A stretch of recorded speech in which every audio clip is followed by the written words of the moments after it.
جلوائے جانا، جلوائے جانا، جلوائے جانا۔ اما بعد، مولانا صدر عالم میرٹھی رحمت اللہ علیہ اپنا ایک عجیب واقعہ بیان کرتے ہیں۔ کہتے ہیں کہ میں لوگوں پر ناراض ہوتا تھا، خفا ہوتا تھا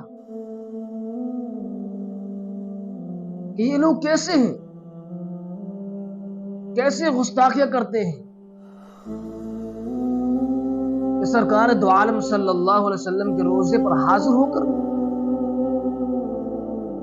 چیخ و پکار کر کے یہ سلام پیش کرتے ہیں۔ نہ ان کو کوئی آداب کا خیال ہے، نہ کوئی طریقہ ہے، بس چیخ و پکار کرتے ہیں۔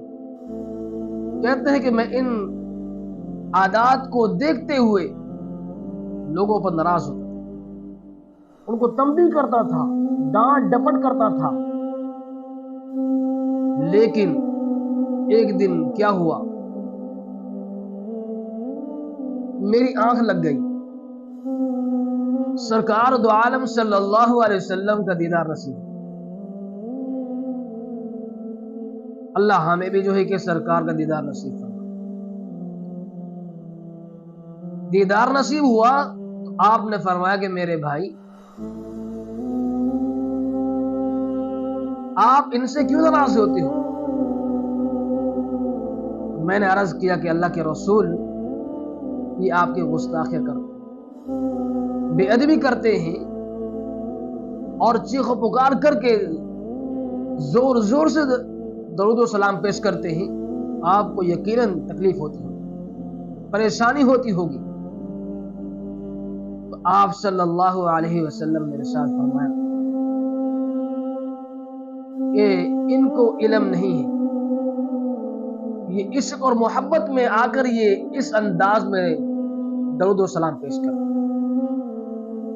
کوئی بات نہیں ہے، ان کو کرنے دو۔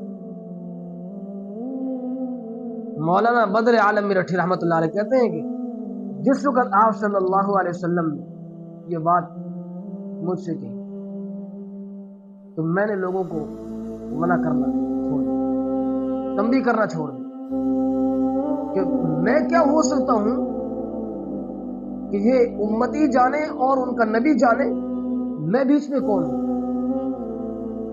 جب وہ اس چیز سے ناراض نہیں ہوتے تو مجھے کیا ضرورت پڑی ہے کہ میں ان سے ناراض ہوں؟ دیکھیے وہ سرکار دو عالم صلی اللہ علیہ وسلم اس امتی کے ساتھ کتنا پیار اور محبت کر رہے ہیں، تو ہمیں بھی جو ہے کہ اس سے محبت کا اظہار کرنا چاہیے۔ محبت کا اظہار ایک دائرے میں رہتے ہوئے، سنت کے دائرے میں رہتے ہوئے،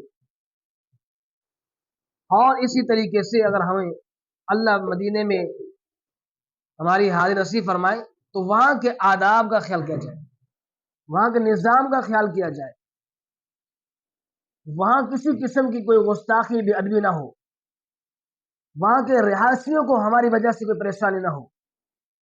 اللہ پاک ہمیں وہاں کے آداب کو بجا لانے کی توفیق عطا